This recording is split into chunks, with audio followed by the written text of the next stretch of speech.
You're mute.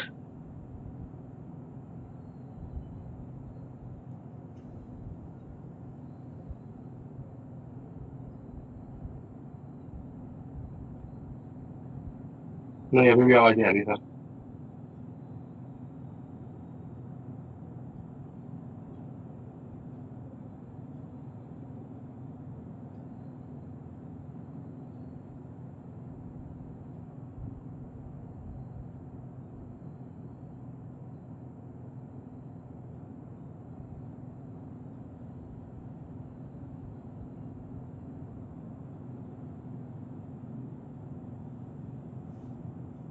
Can you hear me now?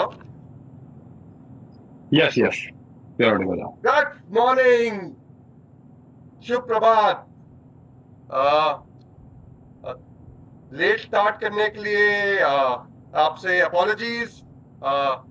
थोड़ी सी confusion हो गई कि कौन शुरू करेगा।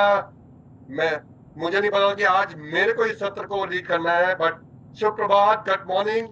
आशा रखता हूं कि पिछले कई दिनों की जर्नी आपके लिए बहुत बहुत अच्छी रही है और आपकी मॉर्निंग की जो शुरुआत है वो दमदार, जोरदार, खुशियों से भरी हुई है। इतनी नई सीख हमें मिल रही है जो हमारे को एक बहुत बड़े और बेहतर बिजनेस बिल्ड करने में मदद करने वाली है। और आप दोनों हाथों से इस मौके को ग्रैब कर रहे हैं और इंश्योर कर रहे हैं, रोज सुबह अपना प्रोटीन फाइबर रिच शेक ले रहे हैं, अपना डेली ले रहे हैं, ओमेगा ले रहे हैं और अपने ग्रुप में पोस्ट कर रहे हैं, क्योंकि 21 दिन के बाद ये आप अपनी कम्युनिटी में लेके जाने वाले हैं। और साथ में अपनी एक्सरसाइज कर रहे हैं, अपना ग्रैटिट्यूड और ऑप्टिमिज्म रख रहे हैं, अपनी सारी वो चीजें कर रहे हैं जो आपको करनी है in the morning toward building अ बड़ा और बेहतर बिजनेस। काफी सारी जानकारी हमें मिली है और कल भी हमें बहुत सारी जानकारी मिली कि हमने कैसे कॉम्प्लेक्स कार्ब्स को अपनी जिंदगी में इंप्रेस करना है। कैसे हमने फाइबर फाइबर एक ऐसी चीज है जिसको हम जानते नहीं, पहचानते नहीं, बट इतना इंपॉर्टेंट इंग्रेडिएंट है। तो प्रोटीन के साथ फाइबर हर रोज सुबह आपकी जिंदगी को बदल डालेगा। आप आजीवन भर आपको हेल्थी बनाने की तरफ उस पाथ पर ले जाएगा और केवल आपको नहीं, पूरे भारत को साथ में लेके जाना है। इसी एनर्जी के साथ, इसी जोश के साथ, इसी मॉर्निंग के साथ हर देश में अब गुड मॉर्निंग नहीं होने वाला, गट मॉर्निंग होने वाला है। इसी के साथ मैं अब इनवाइट करना चाहूंगा डॉक्टर श्याम को। ज्यादा समय नहीं लेना चाहूंगा क्योंकि ऑलरेडी हम थोड़ा लेट चल रहे हैं। Doctor Shyam, straight from California. हमारे डॉक्टर श्याम, मैं कह सकता हूँ कि हमारे दिल, हमारे दिमाग पे बसे हुए हैं और वो जो हमें जानकारी दे रहे हैं हमारे जीवन को बदल रहे हो। मैं उनको हर रोज उठकर प्रणाम करता हूँ, उनको याद करता हूँ, क्योंकि उन्होंने मेरी जिंदगी में इतना बदलाव लाए हैं जिसके कारण मैं आज 11 साल बॉडी एज यंगर हूँ। आप सब भी ये अचीव कर सकते हैं इस प्रोग्राम के माध्यम के through. Doctor Shyam, over to you. Thank you, Ajay, and good morning to Ajay, to you and सबको मेरी तरफ से। आज मेरा एक स्पेशल डे है क्योंकि मैंने पहली बार मेरा बेटियां आज उनके डिनर साढ़े 5 को खाने लगी। तो मैंने पूछा उनसे क्यों।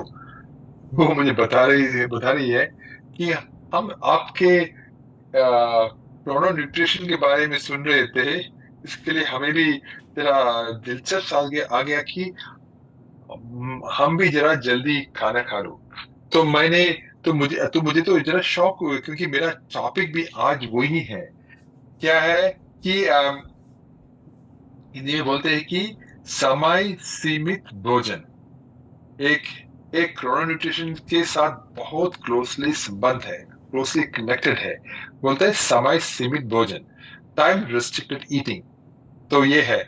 तो इसके बारे में मैं जरा बात करूंगा, लेकिन उससे पहले मैं इंट्रोड्यूस करना चाहता हूँ हमारे special speaker today, one of my best scientist, हमारे एक बढ़िया साइंटिस्ट है एमए इंडिया में।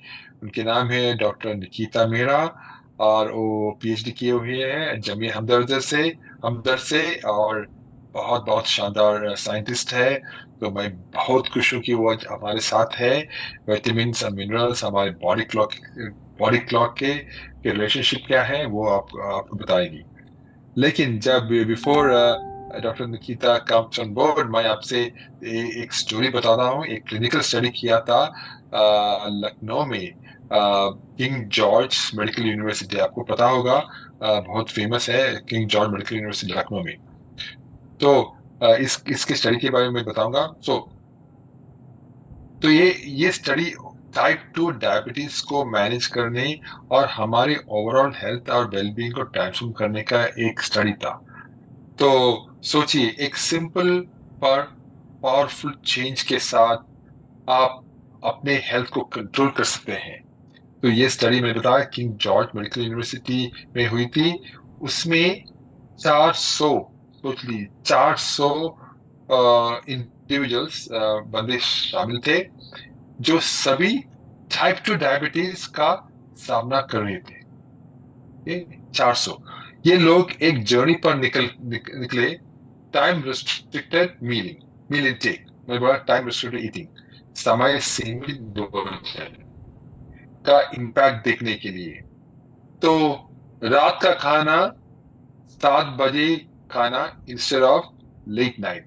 तो 7 बजे से पहले ही खाना था इनका इस स्टडी में। तो रिसर्च कुछ कमाल के थे, राइट। तो जिन लोगों ने ये सिंपल चीज अडॉप्ट किया, उन्होंने इनक्रेडिबल बेनिफिट्स देखे।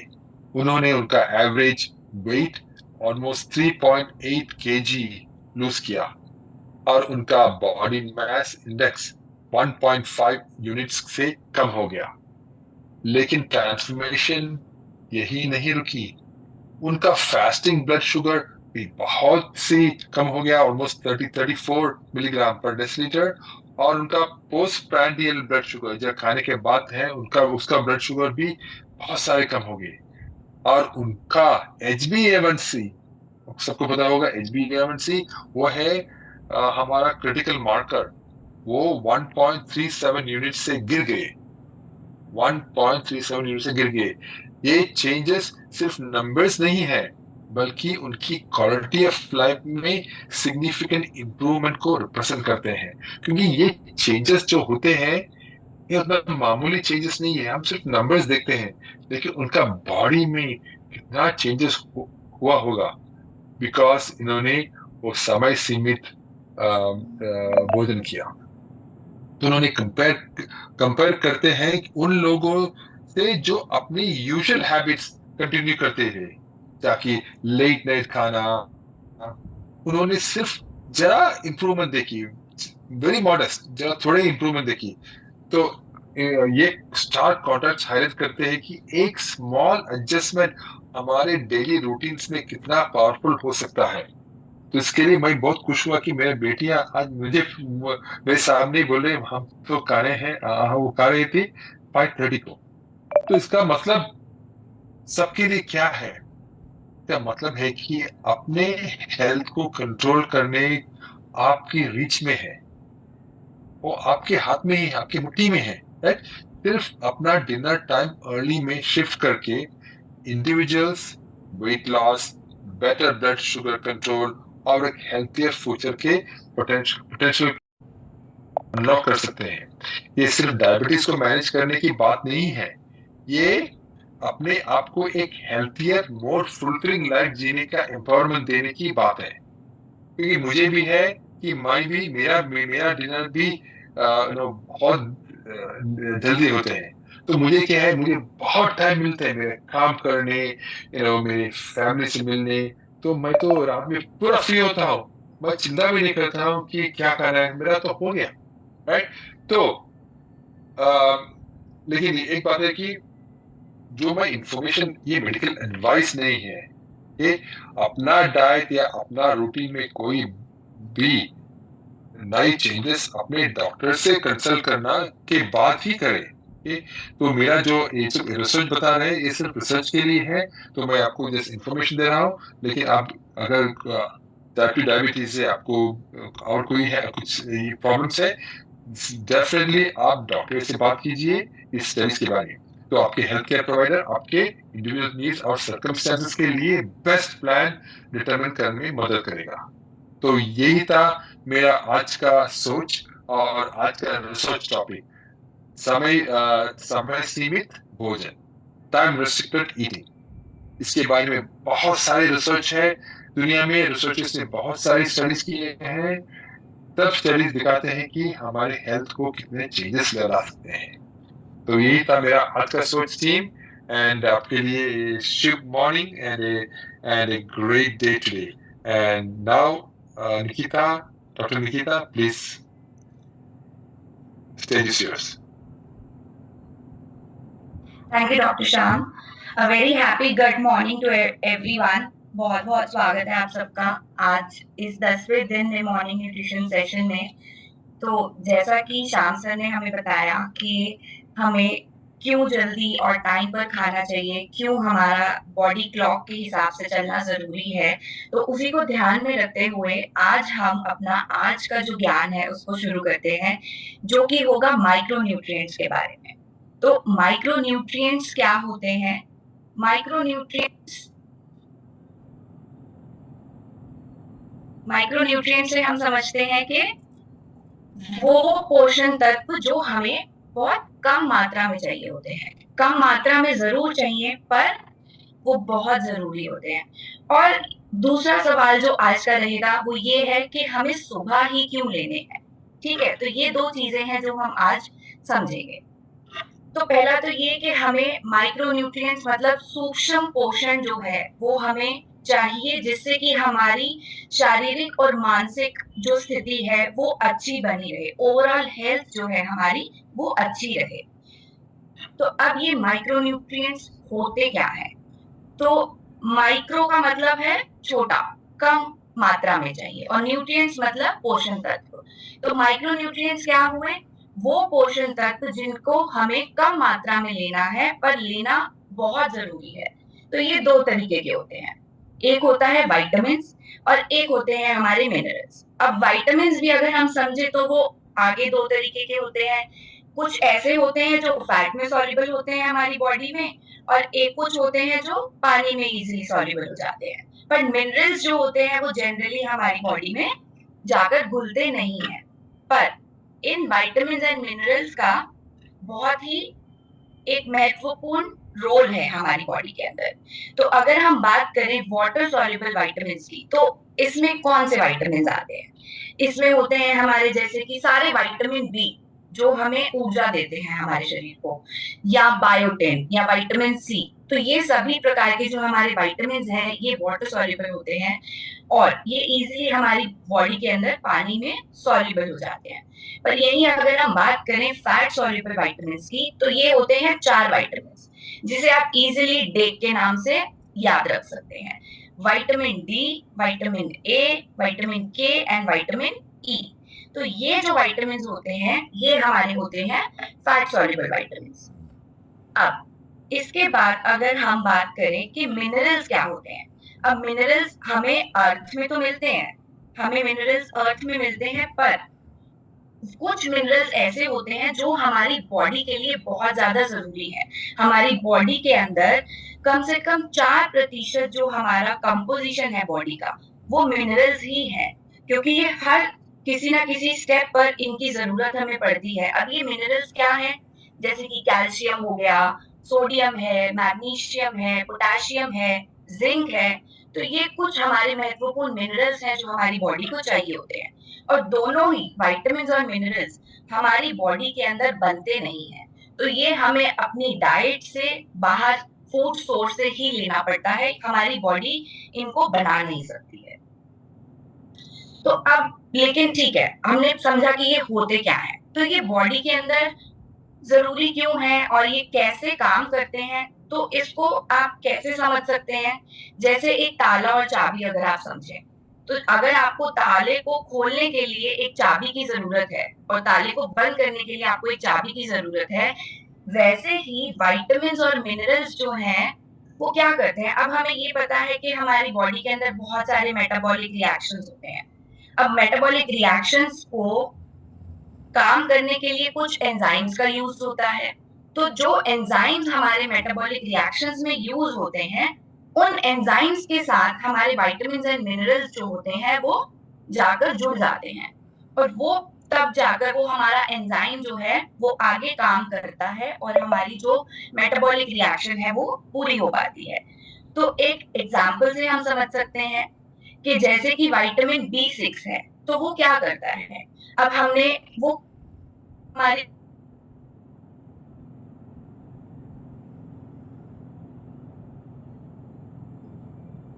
छोटे-छोटे टुकड़ों में।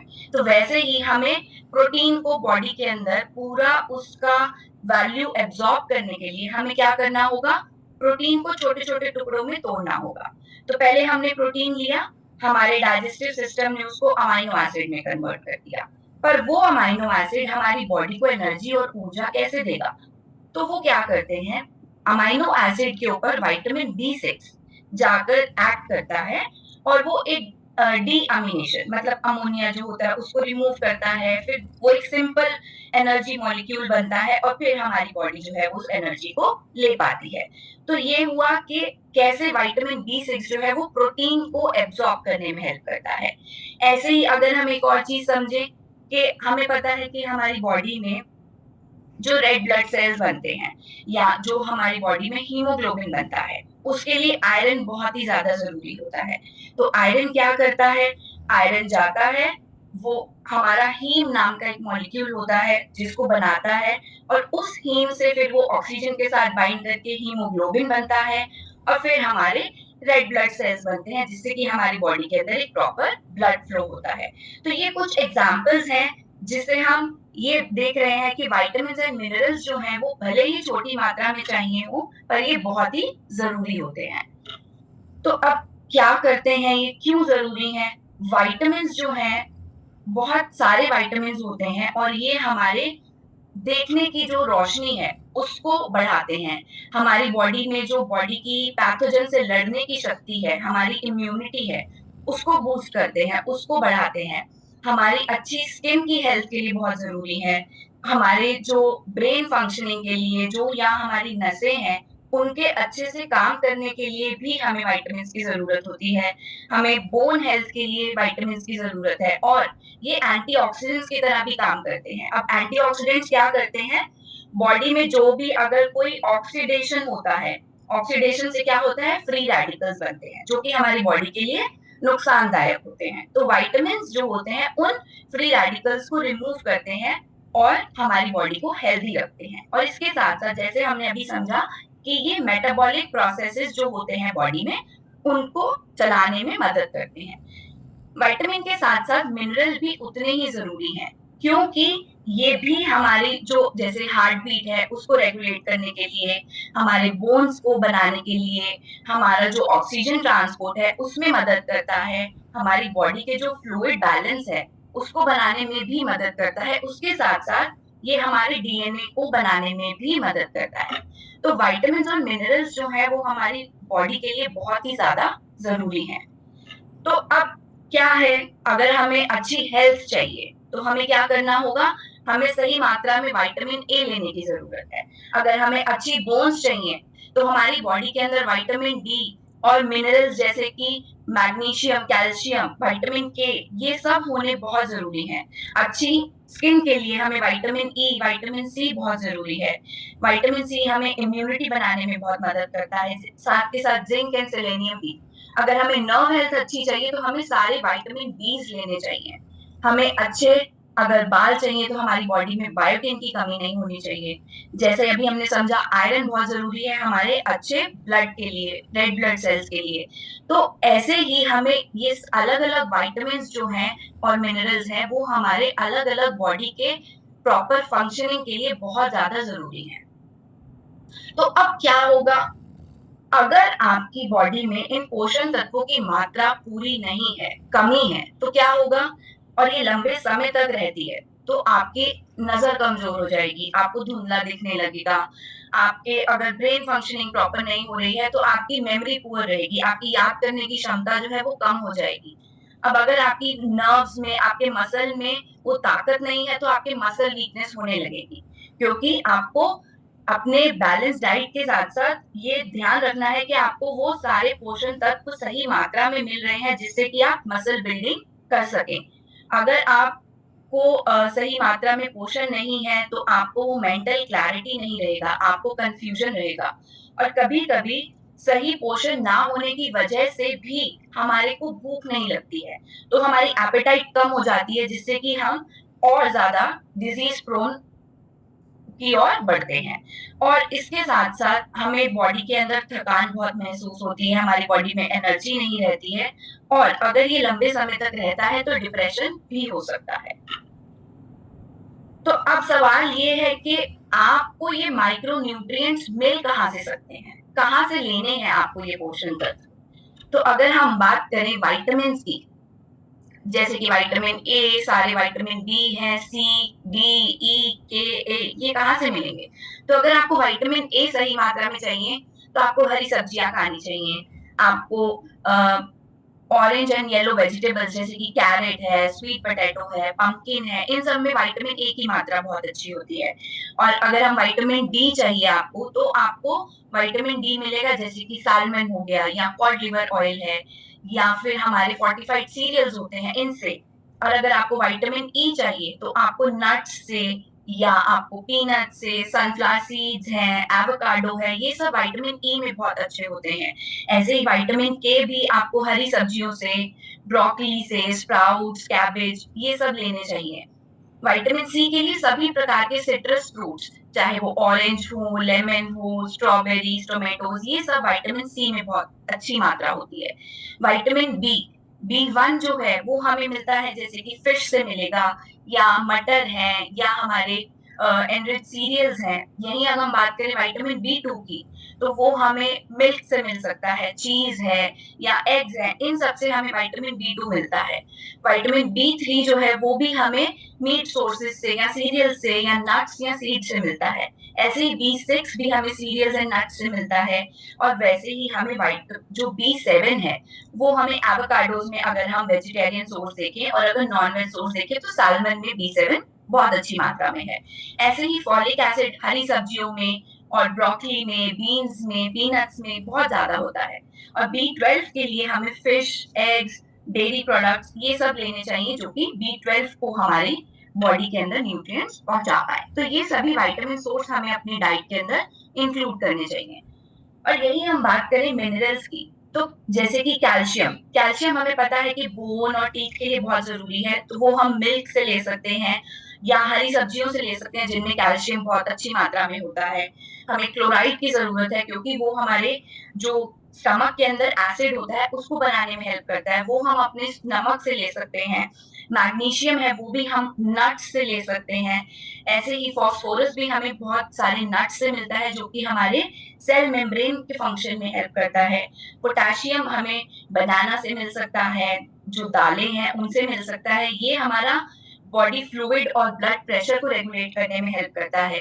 और पोटेशियम के साथ साथ सोडियम भी हमारा ब्लड प्रेशर और बॉडी फ्लूइड को मेंटेन करने के लिए जरूरी होता है। ये भी हम हमारे सॉल्ट या वेजिटेबल जूसेस जो होते हैं उन, ये विटामिन और मिनरल्स हमें लेने चाहिए। पर ये सब पता होने के बावजूद स्टडीज ने ये देखा कि 10 लोगों में से कम 8 लोग ऐसे हैं इंडिया में जो माइक्रो न्यूट्रिएंट डेफिशिएंट हैं। मतलब लगभग 80% लोग जो हैं उनमें इन पोषण तत्वों की मात्रा जरूरी जितनी होनी चाहिए वो नहीं है।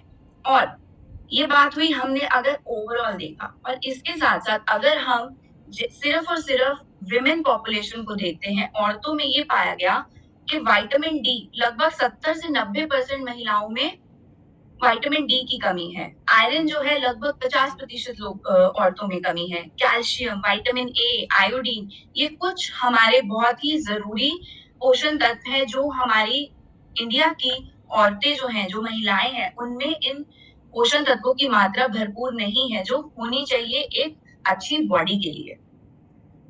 तो अब ये सवाल मैं आप सबसे पूछना चाहूंगी, आप सब अपना सवाल जो है जवाब चैट बॉक्स में डाल सकते हैं कि आज का सिंपल सा सवाल ये है कि आप में से कितने लोग हैं जो एक बैलेंस डाइट खाते हैं हर रोज। बैलेंस डाइट आप यहाँ स्क्रीन पर देख सकते हैं, एक ऐसी प्लेट जिसमें भरपूर वेजिटेबल्स हो, और जिसमें फ्रूट्स हो, फाइबर हो, प्रोटीन हो। ऐसे कितने लोग हैं? आप हाँ या ना में जवाब दे सकते हैं अगर आप बैलेंस डाइट लेते हैं तो। ओके, कमलेश जी कह रहे हैं कि हम वो बैलेंस डाइट का सेवन करते हैं। Okay okay, mixed answers. बहुत लोग कह रहे हैं करते हैं, बहुत कह रहे हैं कि हम नहीं करते हैं, काफी हद तक लोग कह रहे हैं कि हम नहीं करते हैं। ओके, तो अगर आप बैलेंस डाइट का सेवन नहीं कर रहे हैं तो क्या हो रहा है, और अगर आप कर भी रहे हैं तो भी क्या आपको वो पोषण तत्व जो आपकी बॉडी को चाहिए वो मिल पा रहे हैं? जो सब्जियां आपके घर तक आ रही हैं, क्या वो उन न्यूट्रिशन से भरपूर हैं जो उसमें होने चाहिए? तो ये देखा गया है कि जब वो सब्जी एक फील्ड से निकलती है और आपकी प्लेट तक पहुंचती है, तो क्या होता है, हमें सब्जियों को हमारे घर तक पहुंचने में कम से कम उगने के बाद 10 से 11 दिन, 12 दिन तो लग ही जाते हैं। तो उतने में ये देखा गया कि हमारे जैसे ग्रीन बीन्स हैं या ब्रोकली है, कॉलीफ्लावर है, गोभी जिसे बोलते हैं, या हमारे मटर हैं या गाजर है, इन सब में ये देखा गया कि लगभग 45, 25, 15% जो हमारे न्यूट्रिएंट की मात्रा है वो हमारी प्लेट तक पहुंचने तक तो पहले ही चली जाती है। और उसके बाद अब हमें क्या करना है इस चीज को अवॉइड करने के लिए? हमें अपने खाने को जितनी जल्दी हम अपनी सब्जियों को खा सके उतनी जल्दी खाना है। हमें अपनी सब्जियों को सड़ने के लिए नहीं छोड़ना है, जल्दी खाना चाहिए। सही मात्रा में पानी का यूज करना चाहिए उनको वॉश करने के लिए, बहुत ज्यादा पानी में नहीं धोना चाहिए। जो हम सब्जियां काट रहे हैं वो बिल्कुल लास्ट मिनट पे काटें, काट के उन्हें छोड़ना नहीं चाहिए जिससे कि और उसमें वाटर लॉस हो। जिन सब्जियों की आप छिलके खा सकते हैं वो भी खाएं और अपने खाने को बहुत देर तक ना छोड़ें। तो ये कुछ चीजें हैं आप इनके साथ जो कर सकते हैं, क्योंकि ये आपके पास जब तक सब्जियां पहुंचेंगी कुछ न्यूट्रिशन तो वैसे ही खत्म हो जाता है। और इसके साथ साथ फिर हम क्या करते हैं, हम सब्जियों को पकाते हैं। और इंडियन कुकिंग स्टाइल कैसा है कि हम बहुत लंबे समय तक पकाते हैं, जब तक हमारी सब्जियां पूरी सॉफ्ट और मशी नहीं हो जाती, उनका रंग बदल जाता है। तो उसमें क्या होता है, जब हम बहुत हाई हीट पे पकाते हैं या बहुत लंबे समय तक पकाते हैं, तो जो हमारे उसमें न्यूट्रिएंट्स होते हैं उनकी मात्रा जो है वो कम हो जाती है, ना के बराबर होती है, और हमारी बॉडी को वो पोषण तक नहीं मिल पाते। तो हमें लग भी रहा है कि हम हेल्दी डाइट खा रहे हैं, पर तब भी हमें वो माइक्रोन्यूट्रिएंट्स नहीं मिल रहे हैं। और कभी-कभार हम बहुत ज्यादा पानी में धो देते हैं, बहुत देर तक पानी में रखते हैं, तो जो वाटर सॉल्युबल न्यूट्रिएंट्स हैं वो हमारे वेस्ट हो जाते हैं। तो ऐसा ही ये हमने देखा कि ठीक है, हमने सब्जियों का डेटा देखा कि कितनी हमारे न्यूट्रिएंट्स लॉस हो रहे हैं। तो एक स्टडी जो है वो एक एनालिटिकल टीम ने किया और ये देखा उसमें कि अलग-अलग रीजन के, इंडिया के अलग-अलग रीजन से पका हुआ खाना लिया जो हम खाते हैं, और उसको एनालाइज किया कि उसमें कितने पोषण तत्वों की मात्रा है, कितने माइक्रोन्यूट्रिएंट्स पकने के बाद हमें मिल रहे हैं। और सरप्राइजिंगली हमें लगा कि ये बैलेंस डाइट है, और हमने 2000 कैलोरी डाइट का एक स्टैंडर्ड डाइट लिया, उसको ऑब्जर्व किया और ये देखा कि जो भी हमारे न्यूट्रिएंट्स थे उसमें से लगभग हमारे जो 54% माइक्रोन्यूट्रिएंट्स थे, वो माइक्रोन्यूट्रिएंट्स कौन से, विटामिन्स एंड मिनरल्स, उनकी मात्रा जो है वो बहुत ही कम थी। जितनी हमारी बॉडी को चाहिए, जो आरडीए वैल्यू है जिसमें हमें ये माइक्रोन्यूट्रिएंट्स चाहिए होते हैं, वो हमें नहीं मिले, वो उसकी मात्रा उनसे कम थी। और जो हमें न्यूट्रिएंट ज्यादा मिले, 46% कुछ न्यूट्रिएंट्स ऐसे थे जो हमें ज्यादा मात्रा में मिले। वो क्या थे, केवल मैक्रोन्यूट्रिएंट्स, मतलब फैट्स एंड कार्बोहाइड्रेट्स। तो उस डाइट में हमें फैट और कार्बोहाइड्रेट जितना हमारी बॉडी को चाहिए उससे ज्यादा था, पर जो माइक्रोन्यूट्रिएंट्स हमारी बॉडी को चाहिए जैसे कि विटामिन्स एंड मिनरल्स, ये सब जितनी हमें चाहिए उससे बहुत ही कम मात्रा में थे। तो इसका मतलब क्या हुआ कि अगर हम डाइट खा भी रहे हैं बैलेंस डाइट, तो हमें वो जो पोषण तत्व चाहिए बॉडी को वो नहीं मिल पा रहे हैं। तो अब क्या रीजन है हमें पोषण तत्व नहीं मिल पा रहे हैं? एक तो हमारा अनहेल्दी लाइफस्टाइल जो हो गया है, हमारे ईटिंग पैटर्न्स ठीक नहीं है। कभी-कभी लोग बहुत रिस्ट्रिक्टिव डाइट खाते हैं, उस वजह से उनको न्यूट्रिशन नहीं मिल पाता है। हमारे क्रॉप्स जो हमारे पास पहुंच रहे हैं वो उनमें न्यूट्रिशन वैल्यू नहीं है। इसके साथ-साथ हमारे कुकिंग स्टाइल जो है वो भी ठीक नहीं है। इसकी वजह से इन सभी कारणों को मिलाकर अगर हम देखें तो माइक्रोन्यूट्रिएंट्स हमारी बॉडी को डाइट के थ्रू नहीं मिल पा रहे हैं। और अगर हम अच्छा रॉ वेजिटेबल भी खाएं या अच्छे तरीके से पकाकर भी खाएं, तो भी आपको पता है कि आपको जितना विटामिन ए आपकी बॉडी को चाहिए होगा, अगर सिर्फ आप स्ट्रॉबेरी से विटामिन ए लेंगे तो आपको कम से कम 233 स्ट्रॉबेरीज खानी पड़ेगी। अगर आपको विटामिन सी जितना बॉडी को चाहिए तो आपको कम से कम 16 कप पंपकिन का खाना पड़ेगा। तो अब अगर आपको बायोटिन चाहिए अपनी बॉडी के लिए तो आपको कम से कम 21 बनानास खाने पड़ेंगे।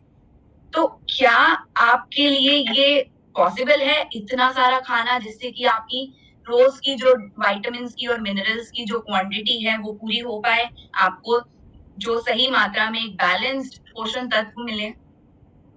थोड़ा मुश्किल है। तो अब ये बताइए कि कितने लोग हैं जो हमारा इतना सारा खाना खा सकते हैं इन माइक्रोन्यूट्रिएंट्स की नीड को पूरा करने के लिए? बहुत ही कम, ना के बराबर होंगे लोग जो खाते होंगे। कुछ होंगे जो खाते होंगे बट बहुत ही कम। तो अब आप लोगों से ये सवाल है मेरा, आप अपने आंसर्स चैट बॉक्स में डाल सकते हैं कि माइक्रोन्यूट्रिएंट जो गैप है, जो हमें डाइट से नहीं मिल पा रहा है, उसको हम पूरा कैसे कर सकते हैं? किस तरीके से हम अपने इस गैप को पूरा करें जिससे कि हमारी बॉडी को जो रोज का विटामिन और मिनरल चाहिए वो मिल पाए?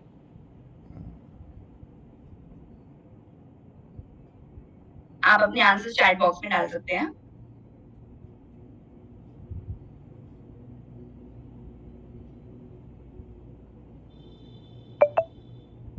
एग्जैक्टली तो आंसर्स आने शुरू हुए कि कुछ ऐसे प्रोडक्ट लें जिससे कि हमें माइक्रोन्यूट्रिएंट्स जो हैं वो पूरे मिलने चालू हो जाएं, राइट?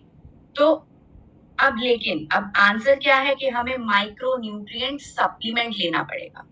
अगर हमारे को खाना सही खा रहे हैं उसके बावजूद न्यूट्रिएंट नहीं मिल पा रहा है तो हमें माइक्रोन्यूट्रिएंट सप्लीमेंट लेना पड़ेगा खाने के साथ, जिससे कि जो भी कमी हमारे खाने में रही है वो सप्लीमेंट से पूरी हो जाए।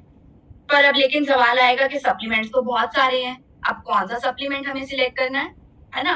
अब सप्लीमेंट सिलेक्ट करते हुए आपको कुछ चीजें हैं जो दिमाग में जरूर रखनी चाहिए कि जिससे कि आप एक अच्छा और एक इफेक्टिव माइक्रोन्यूट्रिएंट सप्लीमेंट सिलेक्ट कर सकें। तो वो क्या चीजें हैं जो आपको सिलेक्ट करनी चाहिए?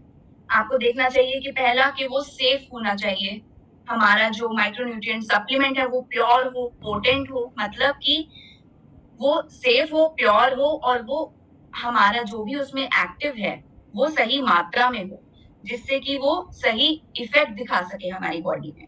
उसके अंदर कोई पेस्टिसाइड्स नहीं होने चाहिए, कोई टॉक्सिन्स, कोई हेवी मेटल्स नहीं होने चाहिए जो हमारी बॉडी को नुकसान पहुंचाए। और ऐसा आप माइक्रोन्यूट्रिएंट सप्लीमेंट लें जिसमें हमारे रोज के विटामिन एंड मिनरल्स की जो डेली रिक्वायरमेंट है उसका भरपूर कॉम्बिनेशन हो, कि आपको अलग से बहुत सारी चीजें ना खानी पड़े। एक ऐसा माइक्रोन्यूट्रिएंट सप्लीमेंट सिलेक्ट करें जिसमें विटामिन एंड मिनरल्स का सही कॉम्बिनेशन, और उसके साथ साथ फाइटोन्यूट्रिएंट्स भी उतने ही इम्पोर्टेंट हैं। और कुछ बोटानिकल्स होते हैं जैसे कि गोटोकोला, तो इन सब के बहुत अच्छे फायदे हैं। अगर आपको कोई एक ऐसा माइक्रोन्यूट्रिएंट सप्लीमेंट मिलता है जो आपको ये सब प्रोवाइड करता है तो वही वैसा ही माइक्रोन्यूट्रिएंट सप्लीमेंट आपको सिलेक्ट करना चाहिए। पर ये सब बातों को ध्यान में रखते हुए एक बहुत जरूरी चीज है जो आपको ध्यान में रखनी चाहिए कि आपका माइक्रोन्यूट्रिएंट सप्लीमेंट जो है वो उसके अंदर ये क्षमता होनी चाहिए कि जो भी माइक्रोन्यूट्रिएंट उस प्रोडक्ट में हो वो हमें सही एब्जॉर्प्शन साइट पर जाकर पहुंचाए। मतलब अब ऐसा क्यों है कि अब माइक्रोन्यूट्रिएंट्स बहुत सारे हैं हमारे, अलग अलग प्रकार के विटामिन हैं, अलग अलग तरीके के मिनरल्स हैं, तो हमारी बॉडी के अंदर भी जो हमारा डाइजेस्टिव सिस्टम है उसके अलग अलग एब्जॉर्प्शन साइट्स होते हैं। जैसे कि हम यहाँ देख सकते हैं कि अब हम कोई भी खाना खाते हैं, हमें 2 से 3 घंटे तो हमारा जो ट्रांजिट टाइम है वो रहता है। स्टमक में जाएगा पहले, स्टमक से फिर इंटेस्टाइन में जाएगा, तो कुछ डाइजेशन हमारा स्टमक में शुरू होता है और फिर इंटेस्टाइन में जाता है।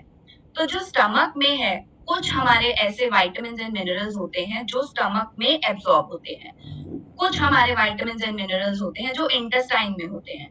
पर इंटेस्टाइन में भी अलग अलग विटामिन, अगर जैसे मैं देखूं स्टमक के अंदर हमारा कॉपर, आयोडीन, मोलिब्डेनम, ये जो है वो स्टमक के अंदर एब्सॉर्ब हो जाते हैं। पर ज्यादातर जो हमारे मिनरल्स या विटामिन्स हैं वो हमारे इंटेस्टाइन में जाकर एब्जॉर्ब होते हैं। अब इंटेस्टाइन में भी अलग-अलग भाग हैं। शुरुआत का भाग जैसे ड्यूोडेनम हुआ, फिर जेजुनम आया, फिर इलियम आया, तो अलग-अलग हिस्सों पर अलग-अलग विटामिन्स एब्जॉर्ब होते हैं। जैसे कि कैल्शियम, फास्फोरस, मैग्नीशियम, ये हमारा शुरू के रीजन में ही एब्जॉर्ब हो जाता है। फिर हमारे आते हैं विटामिन सी, ए, डी, ई, ये सब एब्जॉर्ब होते हैं। फिर हमारे इलियम होता है, इलियम में हमारे विटामिन के, मैग्नीशियम, विटामिन बी12, तो अलग-अलग रीजन पर इनकी एब्जॉर्प्शन साइट है। तो अगर आपको कोई एक ऐसा प्रोडक्ट मिले जो इन पर्टिकुलर साइट के ऊपर जाकर आपके प्रोडक्ट को, एक्टिव को पहुंचा पाए, तो उसका एब्जॉर्प्शन जो है वो भरपूर होगा, उसकी बायोअवेलेबिलिटी बढ़ेगी और उससे आपको न्यूट्रिएंट वैल्यू जितनी आपकी बॉडी को चाहिए वो सही मात्रा में मिल पाएगी। तो अब ऐसा करने के लिए, ऐसा एब्जॉर्प्शन साइट में होने के लिए आपको क्या ध्यान में रखना होगा कि कोई ऐसा प्रोडक्ट जो डीएलडीआर टेक्नोलॉजी पे बेस्ड हो। जिसे डीएलडीआर का क्या मतलब है? डुअल लेयर डिलेड रिलीज, मतलब कि हम कुछ इस तरीके से प्रोडक्ट को बनाएं कि कुछ एक्टिव जैसे कि हमारा कैल्शियम, मैग्नीशियम है वो स्टमक में ही रिलीज हो जाए और कुछ ऐसा हमारे लेयर हो उस प्रोडक्ट में जो कि सिर्फ और सिर्फ इंटेस्टाइन में रिलीज हो और इंटेस्टाइन में भी इस तरीके से रिलीज हो कि वो उसके एब्जॉर्प्शन साइट पर पहुंचा पाए। तो ये कुछ चीजें हैं जो हमें ध्यान में रखनी चाहिए एक माइक्रो न्यूट्रिएंट सप्लीमेंट सिलेक्ट करते टाइम। और अब बात आती है कि समय की बात करें। अब हमने ये देखा कि माइक्रो न्यूट्रिएंट्स जो हैं वो हमें डाइट से पूरे नहीं मिल पा रहे हैं, वो गैप है, हमें माइक्रो न्यूट्रिएंट सप्लीमेंट लेना चाहिए। सप्लीमेंट कैसा होना चाहिए हमने ये समझा, पर लेकिन अब उसको किस समय पर लें। तो स्टडीज ने ये दिखाया कि जनरली अगर आप अपना ब्रेकफास्ट स्किप करते हैं, तो एक 240 सब्जेक्ट्स के ऊपर ये स्टडी की गई, उनको 3 महीने का डाइटरी इंस्ट्रक्शन दिया गया और उनको 9 महीने का एक मेंटेनेंस फेज में रखा गया और फिर उनको देखा कि क्या हो रहा है। तो जो लोग ब्रेकफास्ट स्किप कर रहे थे उनमें ये देखा गया कि थायमीन, फोलेट, नियासिन, इन सब की मात्रा जो थी विटामिन्स की उनकी बॉडी के अंदर बहुत ही कम पाई गई जो ब्रेकफास्ट ले रहे थे उनसे। ऐसा ही एक और स्टडी था जो national health and nutrition examination ने सर्वे किया। उन्होंने 18,900 लोगों से ज्यादा लोगों पर ये सर्वे किया और एक 8 साल की ड्यूरेशन में, और उन्होंने ये देखा कि जो लोग ब्रेकफास्ट खा रहे हैं उनमें vitamin A, D, C, calcium, potassium, folate, इन सब की मात्रा जो थी वो कंपैरेटिवली ज्यादा थी एज कंपेयर टू जो ब्रेकफास्ट नहीं खा रहे हैं, रिलेटिवली ज्यादा थी। पर और इसके साथ साथ एक और स्टडी थी जिसमें 8,174 लोगों के ऊपर की गई और उसमें ये देखा गया कि जो लोग ब्रेकफास्ट कर रहे हैं उनके जो पूरी बॉडी का ओवरऑल एनर्जी, जो उनको ऊर्जा मिल रही है, वो केवल सिर्फ ब्रेकफास्ट से ही मिलती है। पर अब ये मात्रा उनमें ज्यादा तो पाई गई, पर क्या वो उतनी थी जितनी हमारी बॉडी को चाहिए? तो ये एक स्टडी देखी गई, उसमें 2 स्टडीज और देखी गई जिसमें क्या किया उन्होंने, ब्रेकफास्ट के साथ साथ उन्होंने सप्लीमेंटेशन भी देना शुरू किया। तो उन्होंने क्या किया, मल्टीविटामिन सप्लीमेंट दिए। 58 लोगों के ऊपर ये स्टडी की गई और डिफरेंट एज ग्रुप के थे। 1 महीने तक ये ऑब्जर्व किया और फिर उसके बाद उन लोगों को एनालाइज किया कि क्या इंप्रूवमेंट हो रहा है अगर वो अपने ब्रेकफास्ट के साथ साथ माइक्रोन्यूट्रिएंट सप्लीमेंट लेते हैं। तो उसमें ये देखा गया कि जो लोग सप्लीमेंट्स ले रहे थे तो उनमें जो विटामिन B6, B12 की मात्रा जो थी उनके ब्लड में वो बढ़ गई और इसके साथ साथ जो मूड स्विंग्स होते हैं, जो डिप्रेशन है या जो न्यूरोनल प्रॉब्लम्स होती हैं, वो सब जो है वो बहुत ही कम देखी गई उन लोगों में जिन्होंने ब्रेकफास्ट के साथ सप्लीमेंट्स लिए, क्योंकि उनके अंदर माइक्रोन्यूट्रिएंट्स की मात्रा जो थी वो उनको भरपूर मिल पा रही थी। इसके साथ साथ एक और स्टडी थी जिसमें उन्होंने 80 लोगों पर एक ऐसा स्टडी किया जो एक हेल्दी डाइट ले रहे थे। उसके साथ साथ उन्होंने उनको 8 वीक तक, 8 हफ्तों तक, मतलब 2 महीने तक उन्होंने मल्टीविटामिन्स दिए और फिर उनको देखा डिफरेंट विटामिन्स के उनके बढ़े या नहीं बढ़े। तो सिग्निफिकेंट इंक्रीज देखा गया जो विटामिन डी के लेवल थे या folate, vitamin B12, vitamin C, riboflavin coefficient जो एक्टिविटी कोफिशिएंट था, ये सब जो उनकी इम्प्रूवमेंट देखी गई उन लोगों में जिन्होंने सप्लीमेंट्स लिए ब्रेकफास्ट के साथ। तो ये स्टडीज सपोर्ट करती हैं कि जो ये गैप हमें डाइट से रहता है, उसे हम अपने माइक्रोन्यूट्रिएंट सप्लीमेंट से पूरा करें। और इसके साथ-साथ अब मॉर्निंग में ही क्यों लें? मॉर्निंग में इसलिए लें क्योंकि हमारी जो बॉडी की क्लॉक है, अगर हम सही समय पे खाते हैं, ये हमने अभी तक समझा है। अब तक हम ये समझ चुके हैं कि हमारी बॉडी क्लॉक कैसे चलती है। अगर हम सही समय पर उठ रहे हैं, सही समय पर खा रहे हैं, तो हमारा गट जो माइक्रोबायोम है, वो हेल्दी रहता है। उसके साथ-साथ हमारा जो ओवरऑल जेनेटिक हेल्थ है या जो हमारे मेटाबॉलिक प्रोसेस हैं, वो सही तरीके से काम करते हैं। तो अगर हम सही समय पर उसको माइक्रोन्यूट्रिएंट्स पहुँचाएँगे, तो ये जो प्रक्रिया है हमारी बॉडी की, वो सही तरीके से चलती रहेगी। पर यहीं अगर हम नहीं खाते हैं न्यूट्रिएंट्स को हमारे बॉडी क्लॉक के हिसाब से और हम अनहेल्दी डाइट लेते हैं, हम समय से सो भी नहीं रहे हैं, तो उससे क्या होगा? हमारी बॉडी में जेनेटिक अल्टरेशंस होंगे। हमारा जो गट माइक्रोबायोम बैलेंस है, वो डिसबैलेंस हो जाएगा। तो अब जैसे ही आप कैसे समझ सकते हैं कि हमारा अगर कोई एक म्यूजिकल नोट है, कोई भी बीच में से एक म्यूजिकल नोट अगर हिल जाता है, तो पूरी रिदम बिगड़ जाती है म्यूजिक की। तो ऐसा ही हमारी बॉडी के साथ है। अगर सही समय पर कुछ चीजें नहीं मिलेंगी, तो हमारी बॉडी के जो मेटाबॉलिक प्रोसेसेस हैं, वो ऑल्टर होने लगेंगे और लंबे समय तक अगर ये होता है, तो हमें प्रॉब्लम्स हो सकती हैं। तो हमें उन्हें सही समय पर मॉर्निंग टाइम पर लेना ज़रूरी है। तो अब समय पर क्यों लेना है? एक तो पहली बात कि माइक्रोन्यूट्रिएंट्स हमें एनर्जी बनाने में हेल्प करते हैं। ये हमारे अच्छे इम्यून सिस्टम को बनाने में हेल्प करते हैं। अब आप एक रात में एक लंबे हमें पता है कि रात में बॉडी जो है वो एक रिपेयर मोड में जाती है ना? जब बॉडी रिपेयर मोड में जाती है और अगर आप बॉडी क्लॉक फॉलो कर रहे हैं, आप सही समय पे डिनर कर रहे हैं, तो एक लंबा गैप आ जाता है। तो हमारी बॉडी जो है उसमें माइक्रोन्यूट्रिएंट्स की मात्रा जो है वो कम है, उतनी नहीं है जितनी उसमें होनी चाहिए। तो इसलिए मॉर्निंग में लेने से हमें बहुत ज़्यादा फ़ायदे हैं कि अगर हम उसको सुबह लेंगे तो जो हमारी बॉडी में इनएडिक्वेट अमाउंट है, मतलब जो कमी है विटामिन्स एंड मिनरल्स की सुबह के समय, वो पूरी हो जाएगी और हम अपना दिन जो है वो बहुत ही अच्छे और एनर्जेटिक वे में स्टार्ट कर सकते हैं। तो उससे हमारी ओवरऑल हेल्थ, हमारी मेमोरी, हमारी बोन, आई हेल्थ, स्किन हेल्थ सब अच्छी रहेगी। तो सही पोषण तत्वों का होना, सही समय पर होना बहुत ज़्यादा ज़रूरी है। तो अब क्या टिप्स हैं, कैसे आप इन माइक्रोन्यूट्रिएंट्स को अपने डेली डाइट में इंक्लूड कर सकते हैं? पहला कि आप एक अच्छा हेल्दी डाइट लें और दूसरा आप ये एंश्योर करें कि आप अच्छी क्वालिटी का फूड ले रहे हैं। जो आप क्रॉप्स ले रहे हैं वो पोषण से भरपूर है, उसमें न्यूट्रिएंट लॉस कम हो। आप अच्छे कुकिंग मेथड्स अडॉप्ट करें, बहुत लंबे समय तक बहुत ज़्यादा हीट पर खाने को ना पकाएं और इसके साथ-साथ तब भी जो गैप रह जाता है, उसको पूरा करने के लिए आप एक हाई क्वालिटी का माइक्रोन्यूट्रिएंट सप्लीमेंट लें और उन बातों को ज़रूर ध्यान में रखें जो मैंने आपको अभी शेयर की है। तो इसी के साथ हम अपनी एक हेल्दी हैबिट जो है वो आज अडॉप्ट करेंगे। वो क्या है कि हम ये सब एंश्योर करेंगे कि हम अपना ब्रेकफास्ट जो है वो पोषण से भरपूर हो, न्यूट्रिएंट पैक्ड ब्रेकफास्ट लेंगे और हम कोशिश करेंगे कि हम एक रेनबो खाएं। मतलब हर कलर की वेजिटेबल और फ्रूट्स होने चाहिए उसमें, जिससे कि अब आप सैलेड्स खा सकते हैं, स्मूदीज बना सकते हैं, रॉ फ्रूट या रॉ वेजिटेबल्स खा सकते हैं, जैसा आपको अच्छा लगे। पर आपको ये इंश्योर करना है कि आप अलग-अलग कलर के वेजिटेबल्स एंड फ्रूट्स खाएं, जिससे कि आपको सभी तरीके के विटामिन्स एंड मिनरल्स मिल सकें और जो भी कमी रह जाए वो आप सप्लीमेंटेशन से पूरी करें। जो कि क्यों ज़रूरी है, हमने समझा है कि न्यूट्रिएंट्स पूरे भरपूर मिलेंगे, इम्यूनिटी स्ट्रांग रहेगी, डाइजेशन अच्छा होगा, ओवरऑल हेल्थ अच्छी रहेगी, मानसिक एंड शारीरिक हेल्थ जो है हमारी वो बहुत अच्छी रहेगी।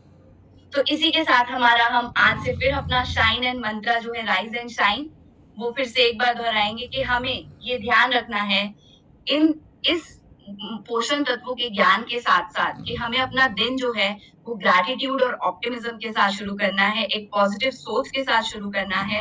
हमें अपना न्यूट्रिशन लेना है पूरा। हमें अपने दिन के जो इंटेंशंस हैं, कैसे हमें डे स्टार्ट करना है, वो एक सही सेट करेंगे जिससे कि हम अच्छा एनर्जेटिक डे स्टार्ट कर सकें। हम कुछ नया सीखेंगे और इसके साथ-साथ हम अपने डेली रूटीन में एक्सरसाइज ज़रूर करेंगे। तो इसी के साथ हम चलते हैं आज की एक हेल्दी रेसिपी देखने के लिए।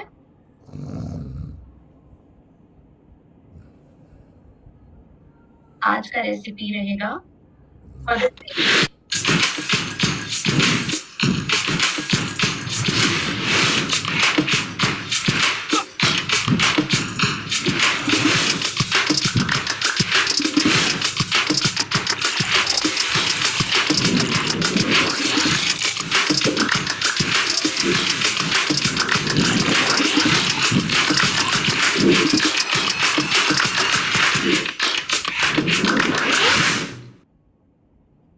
That was a healthy beverage. अब एक हेल्दी स्नैक का रेसिपी भी देखते हैं।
ये दो रेसिपीज हमारे थे, हेल्दी बेवरेज ड्रिंक और हेल्दी स्नैक। तो आप एक देखा आपने कि कैसे आप एक सिंपल बनाना शेक को फाइबर और प्रोटीन ऐड करके आप उसकी न्यूट्रिएंट वैल्यू बढ़ा सकते हैं। ऐसे ही आप सिंपल राइस इडली के बजाय आप मिलेट इडली बनाएं और उसके साथ साथ आप उसमें फाइबर एंड प्रोटीन ऐड करके उसकी न्यूट्रिएंट वैल्यू को बढ़ा सकते हैं। सो अब आप इसके साथ साथ हम चलते हैं आज के एक्सरसाइज सेशन पे।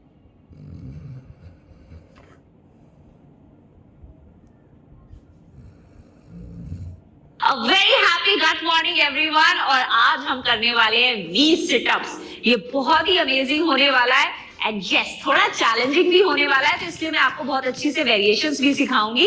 But yes let's get started with our workout in the perfect form, और उसके बाद उसका इजी फॉर्मेट और थोड़ा सा इंटेंसिव फॉर्मेट भी करेंगे। तो आइए स्टार्ट करते हैं हम अपना V sit-up workout. And as the name suggest, इसमें हम अपनी लेग्स को V फॉर्मेट में रखेंगे, मतलब आप अपने पंजों को बाहर की तरफ खोल के रखेंगे और अपने घुटनों को भी अपने पंजों के साथ अलाइन करते हुए बाहर रखेंगे। और हम ऐसा क्यों कर रहे हैं, क्योंकि बहुत बार जब आप सिटअप्स करते हैं तो आप अपनी लेग्स की पावर से ऊपर उठ के बैठ जाते हैं, लेकिन इसमें हम अपने कोर को इंटेंसिफाई करना चाह रहे हैं, अपनी सारी कोर की मसल्स यूज करना चाह रहे हैं, इसलिए अपने लेग्स को खोल के ही रखेंगे। मैट पे लेट जाएंगे और अपनी पूरी कोर मसल्स, मतलब चेस्ट से लेकर पेल्विक फ्लोर तक, ये सारी की सारी मसल्स को स्क्वीज करते हुए ऊपर उठ के आएंगे, मतलब वी सिट अप। इसके लिए हम अपने हाथों को पूरा पीछे लेकर जाएंगे, एक लंबी गहरी सांस भरेंगे, सांस छोड़ते हुए, सांस भरते हुए वापस। इनफैक्ट आप देखेंगे कि आपको सांस भरने की जरूरत नहीं पड़ती है। जब आप नीचे आते हैं तो आपकी बॉडी ऑटोमेटिकली इनहेल कर लेती है। तो अपने मूवमेंट को बेटर करने के लिए आप सांस छोड़ेंगे और कोशिश करके लंबा गहरा सांस छोड़ेंगे, तो अपने मुंह से ब्रेथ को ऐसे छोड़ सकते हैं। जब आप मुंह से सांस को छोड़ेंगे तो अपनी नाभि को अंदर की तरफ स्क्वीज करेंगे, तो आपका वर्कआउट बेटर हो जाएगा। आप करेंगे इसके मिनिमम 15 रेप्स एंड 3 सेट्स। और वो सभी लोग जो इस तरह से वी सिटअप नहीं कर पा रहे हैं, उनके लिए हम लेकर आए हैं वेरिएशन। तो इस वेरिएशन में आपको पूरा ऊपर उठ के नहीं आना है, आपको नेगेटिव मूवमेंट में जाना है। मतलब आप इसी तरह से वी में बैठेंगे, अपनी लेग्स को खोल के, अपने हाथों को ऊपर रखते हुए उतना नीचे जाएंगे जहां तक आप जा सकते हैं, और फिर वापस ऊपर, फिर उतना नीचे जाएंगे जहां तक आप जा सकते हैं, फिर वापस ऊपर। मतलब instead of training to rise up from the mat, आप अपने कोर को इस तरह से ट्रेन करेंगे कि आप उतना नीचे जाएं जहां तक आप जा सकते हैं, फिर वापस ऊपर, down and up, down and and up, और इस तरह से धीरे धीरे आप अपनी स्ट्रेंथ को बिल्ड कर सकते हैं। और आप मैट पे लेट सकते हैं और सिर्फ उतना ऊपर आएंगे जितना आप आ जा सकते हैं, और धीरे धीरे यू विल रियलाइज आप इस तरह से बिल्ड कर सकते हैं अपनी स्ट्रेंथ, और फिर पूरा सिटअप भी कर सकते हैं। मतलब आप यहाँ से सिर्फ उतना ऊपर आएंगे जहां तक आप राइज अप कर सकते हैं। मतलब कोर को एंगेज करेंगे, लंबी गहरी सांस भरेंगे, सांस छोड़ते हुए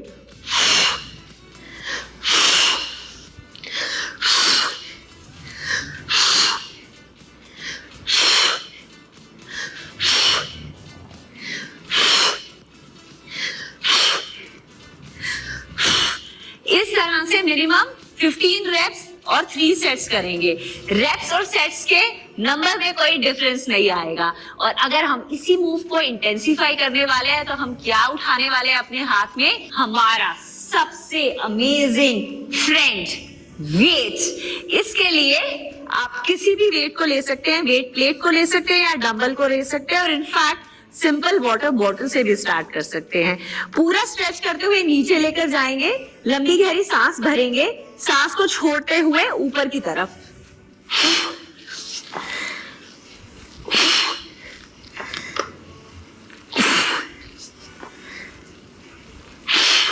आप देखिए, जब मैं ऊपर की तरफ आ रही हूं तो मेरी स्पाइन बिल्कुल स्ट्रेट है, मतलब मैं अपनी स्पाइन को गोलाई में नहीं रख रही हूं। तो ध्यान रखना है कि आपकी एंगेजमेंट ऐसे होना चाहिए कि आपकी चेस्ट अच्छे से खुले, आपके शोल्डर्स अच्छे से रोल बैक रहें, और आप ऊपर की तरफ आएंगे, ना कि आगे की तरफ झुकेंगे। ये पोस्चर का इन सभी वर्कआउट्स में आपको ध्यान रखना है कि पूरी एंगेजमेंट यहाँ पर आनी चाहिए। आपका कोई भी प्रेशर आपकी रीढ़ की हड्डी पे नहीं आएगा किसी भी मूवमेंट के दौरान।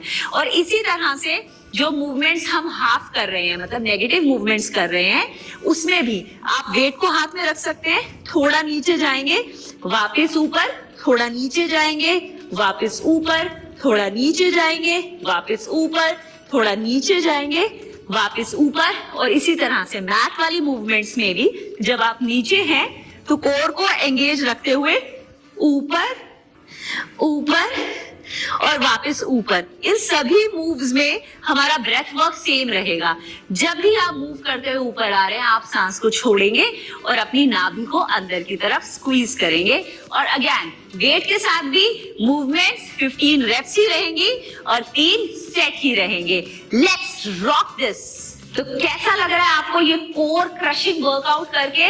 Can you feel it in your entire core muscles? In fact आप जब ये वर्कआउट पहली बार करेंगे ना, तो 1-2 दिन बाद आपको हंसते हुए, बात करते हुए और इनफैक्ट उठते और बैठते हुए अपने कोर मसल्स में अच्छा सा प्रेशर भी फील होगा, which is absolutely okay, because ये बताता है कि आपका वर्कआउट बहुत अमेजिंग रहा। So yes, keep rocking and keep challenging yourself.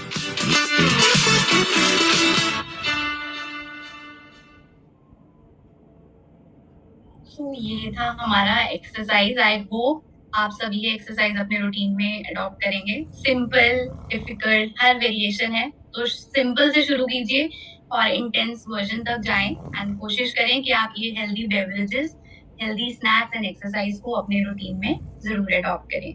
सो आज के लिए हम यहीं पर खत्म करेंगे अपना सेशन। मिलेंगे आपसे फिर कल, जिसमें हम बात करेंगे बॉडी क्लॉक और हाइड्रेशन के बारे में। Thank you so much.